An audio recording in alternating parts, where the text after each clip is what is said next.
Hey guys, Boris here. I've been away for a little while, but don't worry about that. We're playing Amnesia. Why are we playing Amnesia? Well, I don't really want to play it as such. I want to attempt to have a look at the story of it, a bit of an in-depth analysis of what actually happens within the Amnesia game. Because one of the things I always enjoyed quite a lot about Amnesia is the style of storytelling. And though, like Machine for Pigs, the second Amnesia game, generally wasn't well received by a lot of people because it wasn't, as scary as Amnesia: The Dark Descent. I actually really enjoyed the story that's told in it, and they actually maintain the storytelling approach that the original game, Amnesia: The Dark Descent, maintained, or had, sorry. So I just wanted to have a look and see if I can do this. Now, just to be clear, this is not intended to be a jump scare frenzy or rama. That's not what I'm here for. Maybe that'll happen a little bit, but I think I've played this game enough to know pretty much where all the jump scares are, and actually that's one thing I will be doing. I'll be going through the game and trying to get as many of the jump scares to trigger as possible that I can remember, at least. I don't think I've technically ever finished the game, but I know pretty much everything that goes on. So let's just start the game. I did launch the game to make sure it works. It does in fact work, so let's go.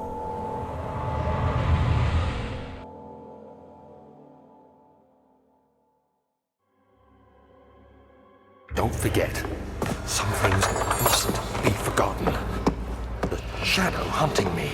I must hurry. My name is Daniel. I live in London at Mayfair. What have I done? This is crazy. Don't forget. Don't forget. I must stop him. Focus. My name is... I am Daniel.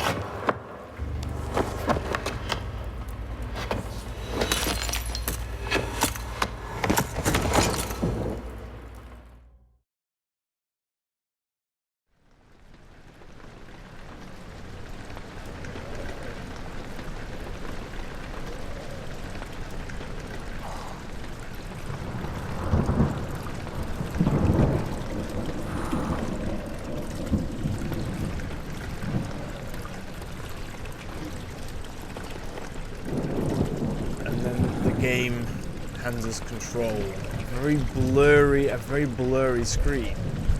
So what happened there? Well, the intro to the game is perhaps one of the intros I quite like the most out of many games that exist. And so Daniel, the protagonist, who's played by you, wanders this way. He actually, with the not stills, not screenshots, but the scenes you see as the dialogue progresses, you see him actually walking to here. There's lots and lots of red petals, a red petal trail, if you will. We also get to see as well immediately the general architecture of the place we're in. As the player, for the first time, we actually have no idea really what's going on. We know that the guy's name is Daniel, your player's name, your character's name is Daniel. You live in Mayfair, which presumably is in London. I think he actually said London, in fact. But he was specifically going on about how he has to remember. Well, why does he have to remember? Well, the game's name is Amnesia, right? So maybe you can suspect that he has some form of amnesia. We get to see here that some of the camera effects the game uses to to make the game seem more awesome. It actually uses a variable field of view here, or what is it? Different focal lengths to make the room suddenly seem longer than it actually is. Can we? I'm curious to try and click on as many things as possible actually during this playthrough to see what happens.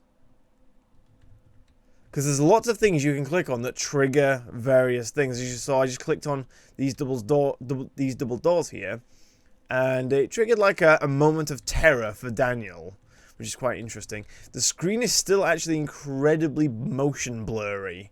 This, I think, is meant to represent Daniel getting over what's essentially just happened to him.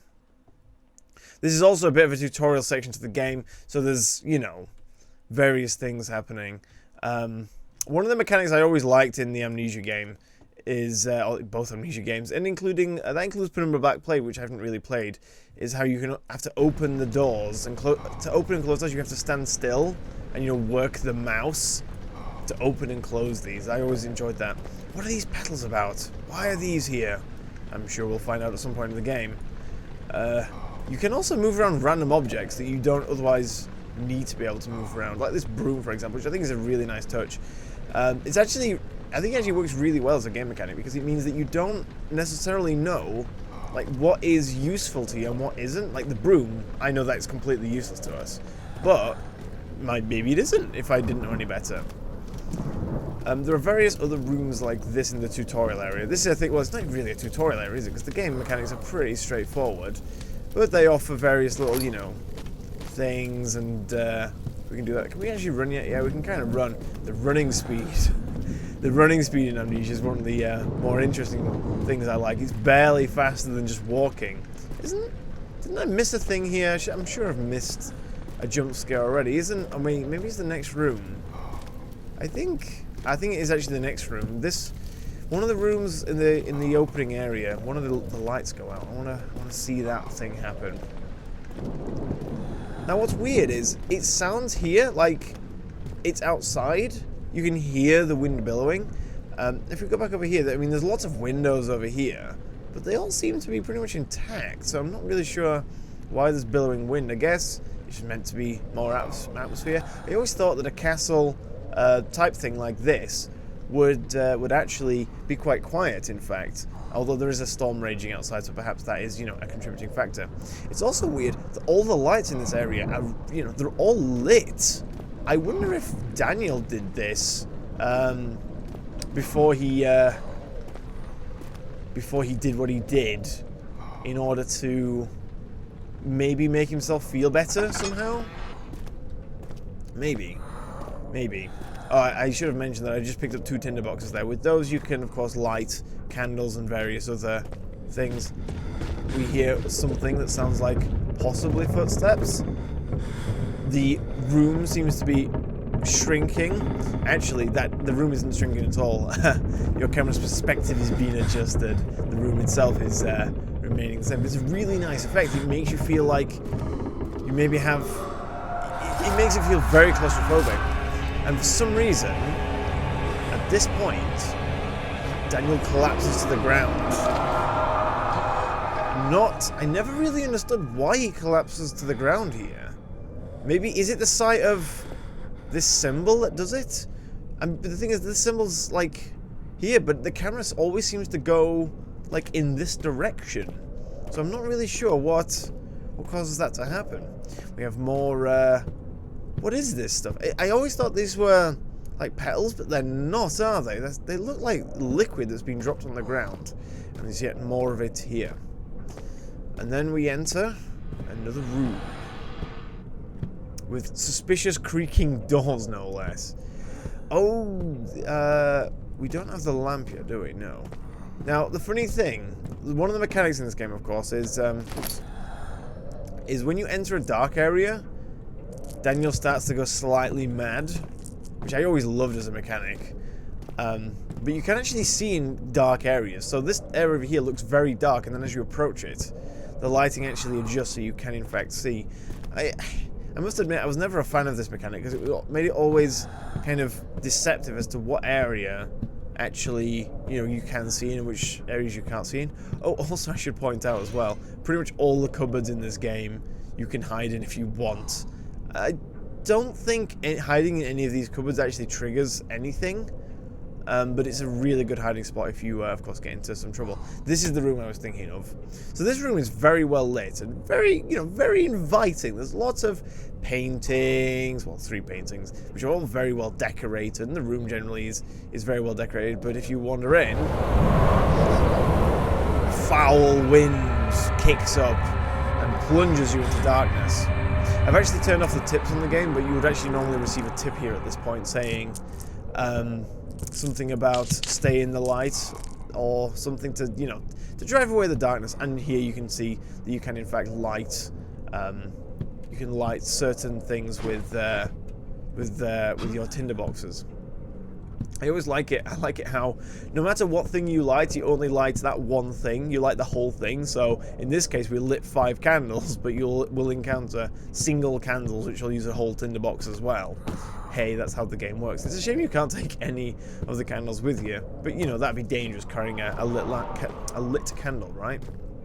We yet have more of this pink stuff. I want to say it's meant to be petals, but the funny thing is, there were petals right at the start of the game, but there are no longer petals. They are not petals anymore. You gotta have a look under the stairs, don't you? In game, there's always something under the stairs. In this case, not. Except maybe, you know, the fear of under the stairs. And so we end the first section. We are now entering the old archives. I have to admit, I love how the controls are so simple. Like, anything that's activatable, it's always left click. There's no extra buttons. I think it's a really good game mechanic, if you can pull it off in your game, of course. So now we're in the old archives. There's yet more pink stuff. Lit sconces, of course. Unfortunately, again, we can't take them. More doors opening, trying to make me scared, but unfortunately, I'm well prepared for these type of things. This room is quite interesting. Just because you can actually see light coming in, presumably from outside. And then suddenly, cockroaches.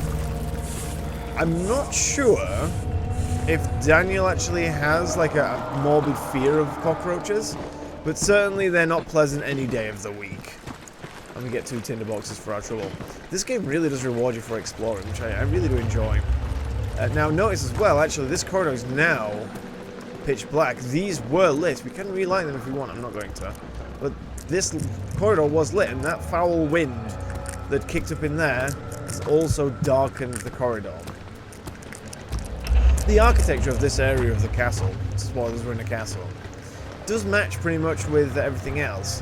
Although, there are some unusual things like this. Yet another foul wind kicks up. And in fact, it is used to draw our attention to the most important item that you need throughout the game. The lantern. Oh yes, the lantern. The room up there appears to be a room in the style of, like, the library. Is it the library or the archives that we'll encounter later? So this room here, I'm guessing, is like an original part of the castle. Like, when it was originally a castle as opposed to like a home. This is what they originally looked like. Of course, you could pick up some of these books, but not all of them, which is a shame, and toss them down, and they make a lot of noise and stuff. We've yet to encounter anything. Oh yes, we encounter the first chest here as well, which you open to reveal a tinderbox, and then the game teaches you that, in fact, you can open certain objects. Well, we already knew this. We could open cupboards beforehand. A different flag here. Note, the other one had an eagle on it. This is a shield with 4 shields on it, effectively, and those shields have harps on them. I think they're harps. I think that's what they're meant to be. I don't think there's actually any proper jump scares around here besides all the doors opening by themselves. Oh, we can close the doors. The closing the door mechanic, kind of important to be able to do while moving. You can actually, in fact, that's a good point. Oh, the room shakes. Why does the room shake? I always wondered why these rooms shake. Yeah, you can actually open and close things while moving, but you can only open and close them like in the direction you're going. So if you're trying to close a door behind you, it's actually quite tricky. You can get used to it, but you know, whatever. Moving on. Oh yes, we get to. This is one of very few openable, like, fires that actually you can open to let more light out. Again, I have to wonder who lit this. Probably Daniel on his way, you know, this way with all this pink trail. I can only imagine this pink trail, by the way, was actually left by Daniel because he's the only one that's come through here recently. I believe this wing of the castle is largely abandoned, and thus it doesn't really make sense that all these lights are lit up, except by, you know, Daniel, because there's no one here. Why would anyone be here at this point in the game world? Well, we'll find out what's going on with that. And we get a moment of salvation. The game plays music to make you feel good. Notice, actually, this room is a kind of lab weirdly enough. It is a form of lab. We've got some broken bottles here. We've got, what else do we have here? We have like a flask and some tongs and stuff. Some more science-y equipment and a suspicious-looking lever here. But let's have a look at the desk and see what we've got. We've got some lamp oil, very important. We've also got a note. We can actually... This is one of the things that's sort of boggling with this game. You can just ignore nearly all the notes. In fact, I don't think there are any notes you are actually required to pick up in order to complete the game, which is weird, but fine. This means that you can actually just completely ignore the story if you like, but in this case, we want to try and pay attention to it a bit. 19th of August, 1839. I wish I could ask how much you remember. I don't know if there will be anything left after I consume this drink. Don't be afraid, Daniel. I can't tell you why, but know this. I choose to forget. Try to find comfort and strength in that fact. There is a purpose. You are my final effort to put things right. God willing, the name Alexander of Brandenburg still invokes bitter anger in you. If not, this will sound horrible. Go to the inner sanctum, find Alexander, and kill him. His body is old and weak, and yours, young and strong. He will be no match for you. One last thing. A shadow is following you. It's a living nightmare, breaking down reality. I have tried everything, and there is no way to fight back. You need to escape it as long as you can. Redeem us both, Daniel. Descend into the darkness where Alexander waits and murder him. Your former self, Daniel. So I think that is a fantastic introduction to what is actually happening in the game. The idea, of course, is that Daniel has chosen to forget something. It's very unspecific. Can we actually see? Can we read the note again? Daniel's note to self. I wish I could ask you how much you remember. I don't know if there will be anything left after I consume this drink. So, Daniel took a drink of some concoction, which makes him forget. An amnesia potion, if you will. And he chose to do so himself in order to set himself up, because he, Daniel, he doesn't have the mental fortitude to do what he thinks needs to be done in order to put right whatever. And in this case, what he thinks needs to be put right, because he thinks that Alexander of Brandenburg is a cad of some nature, a horrible scoundrel, and he wants him dead. But remembering what he can remember, knowing what he knew, he couldn't bring himself to go after him. Which is really quite strange, if you think about it. Like, what has happened to Daniel? What has Alexander of Brandenburg done to Daniel to make him so that he cannot do anything, cannot stand against Alexander if he remembers? What I also love about this note is how simple it makes the journey ahead sound. Go to the inner sanctum, find Alexander and kill him. His body is old and weak, and yours, young and strong. He will be no match for you. How simple. One paragraph. He tries to make it sound so simple. But that's because I think Daniel was actually writing this note sort of in panic. This is his last desperation attempt. He doesn't have time to put in any detail. He is actually on quite a tight schedule. So he just is like, okay, I hope you remember something of yourself. Good, and you happened, in this case, to remember your Daniel. That's what he was focusing on. Daniel was focusing on remembering that he is Daniel. So that, presumably, when he finds this note, he knows that this is probably a note from himself to himself, despite not being able to remember anything because of the potion he took. So the note makes it sound so simple. Just go and kill Alexander. It's easy, guys. But then it goes on to say, one last thing. A shadow is following you. It's a living nightmare, breaking down reality. I have tried everything, and there is no way to fight back. You need to escape it as long as you can. Redeem us both, Daniel. Descend into the darkness where Alexander waits and murder him. So we are being chased by something unworldly. Well, that's, filling this with hope. It's interesting, actually, that Daniel, prior to the drink, actually refers to Daniel now as a separate person. And in a way, it's true. All a person is, I mean, sounds horribly simplifying, but all a person is, really, is a collection of memories. So, Daniel having wiped out, like, 90% or something of his entire memory, theoretically, he might be a different person now. And that was his whole point. That was the whole thing. He chose to forget in order to attempt to write something. In this case, well, it doesn't actually say write something in this case. It actually specifically says he wants just to kill Alexander, and that's it. Well, let's move on. So this is why I love this game. The story in it is actually really good, and the way it's presented, I really enjoy it, because the character Daniel literally knows as much as the player does, which is fantastic. So to progress here, how do we progress here? Now, I always found this particular room quite interesting in terms of forwards progression, because the way to progress forward is actually, you know, we pull the old lever over here, which reveals a hidden tunnel.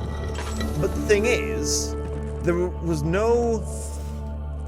Daniel came here, right, and drank a potion, presumably from this broken bottle, and then ran off this way, presumably ran off that way, down into the abandoned wing of the castle, presumably abandoned wing of the castle.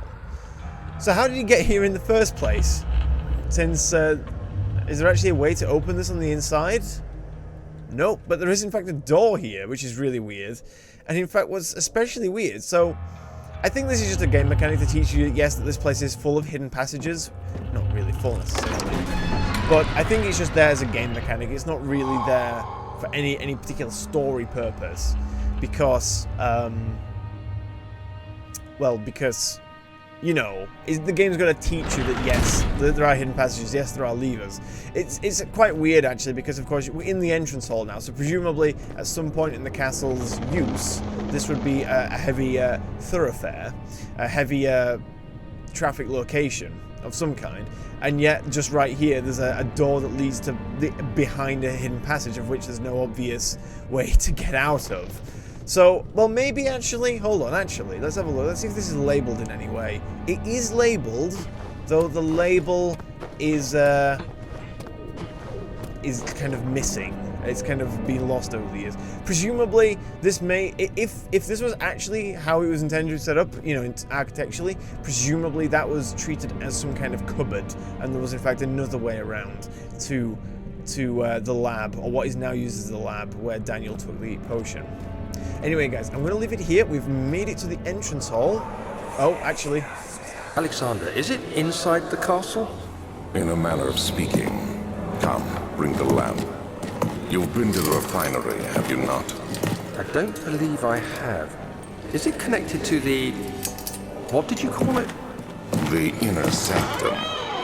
My most precious chamber, Daniel. And it lies well beyond the refinery. In fact, it lies beneath the very stone of Brennenburg.